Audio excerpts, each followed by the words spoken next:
چاہیے تھا کہ عبادات میں سب سے اہم عبادت نماز ہے، تو سب سے پہلی وہی نماز کے تعلق سے نازل ہوتی۔ زکوٰۃ کا حکم سب سے پہلے نہیں دیا گیا، روزے کا حکم سب سے پہلے نہیں دیا گیا، حج کا حکم سب سے پہلے نہیں دیا گیا، سب سے پہلی وہی نازل ہوئی اقرا پڑھیے۔ تعلیم کے تعلق سے، پڑھنے کے تعلق سے پتہ چلا جب علم ہمارے پاس ہوگا تو ہم نماز کی فرضیت کو جانیں گے، علم ہمارے پاس ہوگا تو ہم روزے کے احکام کو پہچانیں گے، علم ہمارے پاس ہوگا تو زکوٰۃ کس پر فرض ہے اور کون اس کا مستحق ہے یہ مسائل ہم جانیں گے، علم ہمارے پاس ہوگا تو حج کس پر فرض ہے اور کون سے مقام پر کون سی دعا پڑھی جاتی ہے، اگر علم ہمارے پاس ہوگا تب ہم اس کے احکام کو جانیں گے۔ تعلیم کتنی ضروری ہے، ایجوکیشن کتنا ضروری ہے، شکشا کتنی ضروری ہے۔ آج گوار آدمی سے آدمی بات کرنے کے لیے تیار نہیں ہے، جاہل آدمی سے آدمی کلام کرنے کے لیے تیار نہیں ہے۔ اگر آج آپ کے پاس تعلیم نہیں ہے تو آپ کا لائسنس نہیں بن سکتا، اگر آپ کے پاس تعلیم نہیں ہے تو آپ ڈرائیور بھی نہیں بن سکتے، اگر آج آپ کے پاس تعلیم نہیں ہے تو آپ ایک ملک سے دوسرے ملک نہیں جا سکتے۔ تعلیم کتنی ضروری ہے، شکشا کتنی ضروری ہے، ایجوکیشن کتنا ضروری ہے۔ اب یہ تو ہمیں پتا چل گیا کہ تعلیم کتنی ضروری ہے، اب آؤ حدیث پاک کی روشنی میں سنو، تعلیم کون سی ہونا چاہیے، شکشا کون سی ہونی چاہیے۔ تو میرے آقا ارشاد فرماتے ہیں من اراد العلم فعلیہ بالقرآن، جو علم حاصل کرنے کا ارادہ کرے، جو تعلیم حاصل کرنے کا ارادہ کرے، فعلیہ بالقرآن، تو اسے چاہیے کہ وہ قرآن کی تعلیم حاصل کرے، سب سے پہلے قرآن کی تعلیم حاصل کرے۔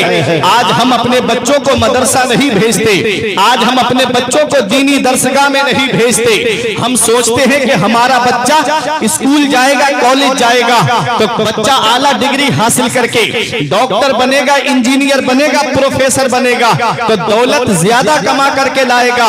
ہاں میں مانتا ہوں کہ بچہ ڈاکٹر بن گیا، انجینئر بن گیا تو وہ پیسہ تو ضرور زیادہ کمائے گا، لیکن تمہیں وہ تاج نہیں دلا سکتا جو ایک حافظ قرآن کے ماں باپ کو اللہ قیامت میں عطا فرمائے گا۔ قرأ القرآن وعمل بما فیہ یلبس والداہ تاج یوم القیامت ضوءہ احسن کضوء الشمس، نبی فرماتے ہیں جو قرآن پڑھے اور اس پر عمل کرے اللہ اس کے ماں باپ کو قیامت میں ایسا تاج عطا فرمائے گا جس کی روشنی آسمان کے چاند و سورج سے بھی زیادہ ہو۔ نعرہ تکبیر، نعرہ رسالت، سرکار مدینہ کانفرنس، جشن دستار بندی، مسلک اعلیٰ حضرت، نعرہ تکبیر ہے کیا؟ اب علماء کی توجہ، قرآن کو اگر قرأ یقرأ قرآن و قراءتن سے مشتق مانے تو اس کے معنی آتے ہیں اسی کتاب جس کی بار بار تلاوت کی جائے، جس کی تلاوت کبھی بند نہ ہو، جس کی تلاوت کبھی ختم نہ ہو۔ آپ دنیا کا جائزہ لے لیجئے، چاہے کوئی بھی کتاب ہو لیکن اتنی نہیں پڑھی جاتی ہے جتنا قرآن پڑھا جاتا ہے، قرآن کی تلاوت ہوتی ہے اتنی دنیا میں کسی کتاب کو نہیں پڑھا جاتا ہے۔ آپ دنیا کا جائزہ لے کر کے دیکھیے، پانچوں وقت کی نماز میں قرآن پڑھا جاتا ہے، مدرسوں کے اندر قرآن پڑھا جاتا ہے۔ آپ دیکھیں اگر کوئی نیا مکان بناتا ہے تو اس کے اندر قرآن پڑھواتا ہے، کوئی انسان دکان رکھتا ہے تو اس دکان میں قرآن پڑھواتا ہے، کوئی نئی گاڑی خرید کے لاتا ہے تو برکت کے لیے، حادثات سے بچنے کے لیے اس میں قرآن کی تلاوت کرواتا ہے۔ قرآن کی تلاوت، کسی کے یہاں انتقال ہو جائے تب قرآن کی تلاوت ہوتی ہے، گھر میں خوشی کا موقع آئے تب قرآن کی تلاوت ہوتی ہے۔ جتنا قرآن پڑھا جاتا ہے دنیا میں کوئی کتاب اتنی نہیں پڑھی جاتی ہے۔ اور دیکھو قرآن کی شان، قرآن کریم کی تلاوت کبھی بند نہیں ہوتی ہے۔ آپ آج ہمارے یہاں پر رات ہے، کوئی ملک ایسا بھی ہے جہاں پر دن ہوگا، کوئی ملک ایسا ہے جہاں پر عصر کا وقت ہوگا، کوئی ملک ایسا ہے جہاں پر مغرب کا وقت ہوگا، کوئی ملک ایسا ہے جہاں فجر کا وقت ہوگا، اور پانچوں وقت کی نماز میں قرآن پڑھا جاتا ہے۔ پتہ چلا قرآن کی تلاوت کبھی بند ہی نہیں ہوتی ہے. اور کتابوں کا حال یہ ہے ایک بار آپ پڑھو گے دوبارہ پڑھنے کا آپ کا من نہیں کرے گا. ایک بار آپ سن لو دوبارہ سننے کا آپ کا من نہیں کرے گا.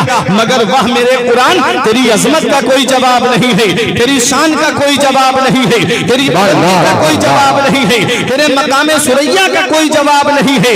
قرآن وہ اللہ کی کتاب ہے, اس کو جتنی بار سنا جاتا ہے ایک الگ ہی مزہ آتا ہے, الگ ہی مزہ آتا ہے. سدا ایما کی شمع کی حفاظت کرتے رہتے ہیں, سپاہی سرحدوں پر بھی تلاوت کرتے رہتے ہیں, ہوا بھی ان کے کچے گھر سے آہستہ گزرتی ہے, کی روشنی میں جو تلاوت کرتے رہتے ہیں. نعرے تکبیر, نعرے رسالت, نعرے رسالت. سرکار مدینہ کانفرنس, سرکار مدینہ کانفرنس, مسلک اعلی حضرت عظمت قرآن, عظمت قرآن مفتی فرقان رضا صاحب قبلہ. نعرے تکبیر, نعرے رسالت. سبحان اللہ. قرآن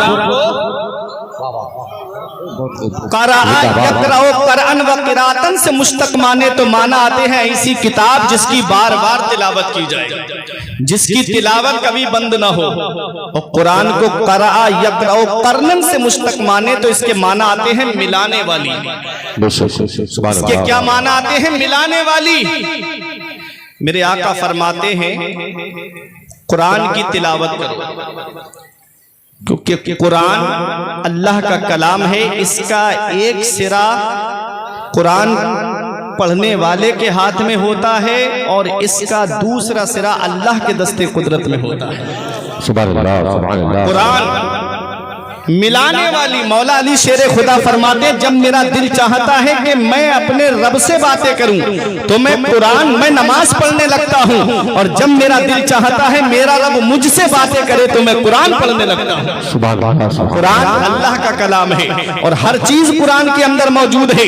اب توجہ میری طرف دیجئے, قرآن میں ہر چیز کا بیان موجود ہے. ہیرے قرآن کے اندر موجود ہے, جواہرات قرآن کے اندر موجود ہے, موتی قرآن کے اندر موجود ہے, صدف قرآن کے اندر موجود ہے, گوہر قرآن کے اندر موجود ہے. اور جس مریض کو دنیا کے ڈاکٹروں نے لا علاج کر دیا ہو اس کی شفا بھی قرآن کے اندر موجود ہے. شرط یہ ہے اتنا علم ہونا چاہیے, شرط یہ ہے اتنی صلاحیت ہونی چاہیے, شرط یہ ہے اتنی قابلیت ہونی چاہیے. آؤ میں قرآن کی شان آپ کو بتاتا ہوا چلوں. قرآن میں ہر چیز کا بیان موجود ہے. امام غزالی کا نام آپ نے سنا ہوگا. یہ کون امام غزالی ہے؟ آج اگر مدرسے کے بچوں کو کوئی کھیلتا ہوا دیکھتا ہے تو پورے مدرسے کے اوپر الزام لگا دیتا ہے. اگر مدرسے کے بچے کہیں گلی میں گھومتے ہوئے مل جائیں تو کہتے ہیں فلاں مدرسے میں پڑھائی نہیں ہوتی, فلاں مدرسے میں تعلیم نہیں دی جاتی ہے, وہاں کے بچے ہم نے فلاں جگہ گھومتے ہوئے دیکھے. آؤ میں آپ کو بتاتا ہوا چلوں. ہارون رشید بادشاہ کا نام آپ نے سنا ہوگا. یہ علماء کی توجہ چاہتا ہوں. ہارون رشید اور ان کی بیوی زبیدہ نے یہ کہا کہ ہم کچھ راہ خدا میں ایسا خرچ کرنا چاہتے ہیں جس میں ہمارا نام نہ ہو, جس میں ہم کوئی نمائش نہ ہو. تو انہوں نے نہر زبیدہ, آپ گوگل پہ سرچ کر کے دیکھ لیجئے گا, ایسی نہر کھدوائی تھی, نہر زبیدہ کے نام سے ہے, جو میدان عرفات کے قریب سے گزرتی ہوئی جا رہی ہے. اتنی لمبی نہر کھدوائی اور اس میں اور لوگوں کا بھی چندہ شامل کیا اور وہ نہر بہت لمبی نہر کھدوائی. اور ہارون رشید کے دوسرے بھائی تھے جن کا نام تھا مامون رشید. انہوں نے کیا کیا تھا؟ انہوں نے مسجدیں تعمیر کرائی, انہوں نے مدرسے تعمیر کرائے اور مدرسوں کے اندر تعلیم کا بہترین انتظام رکھا اور ان کا خرچہ اپنے ذمے پہ لیا کہ جو مدرسے میں خرچ کی ضرورت پڑے گی مامون رشید دے گا. دیکھو ذرا یہ بھی اپنے وقت کے بادشاہ ہیں. ایک دن مدرسہ آپ کی سرپرستی میں چل رہا تھا, آپ مدرسہ گھومنے کے لیے پہنچ گئے. جب آپ مدرسہ گھومنے کے لیے پہنچے تو جیسے ہی مدرسے میں آپ داخل ہوئے تو بچوں کو آپ نے پڑھتے ہوئے نہیں پایا. کوئی بچہ باتیں کر رہا ہے, کوئی بچہ کھڑا ہوا ہے, کوئی بچے آپس میں کھیل رہے ہیں. آپ نے جب بچوں کا ایسا ماحول دیکھا تو دل میں یہ خیال آیا میں اتنا پیسہ مدرسے پہ خرچ کر رہا ہوں, میں اتنا پیسہ تعلیم پہ خرچ کر رہا ہوں اور یہاں تو کوئی مجھے پڑھتا ہوا بھی نہیں مل رہا ہے. آپ کا دل ٹوٹ گیا اور آپ یہ ارادہ کر کے مدرسے سے باہر نکلے. کیا فائدہ ہے اتنا پیسہ خرچ کرنے سے, کیا ضرورت ہے اس تعلیم پہ اتنا پیسہ خرچ کرنے سے. جب آپ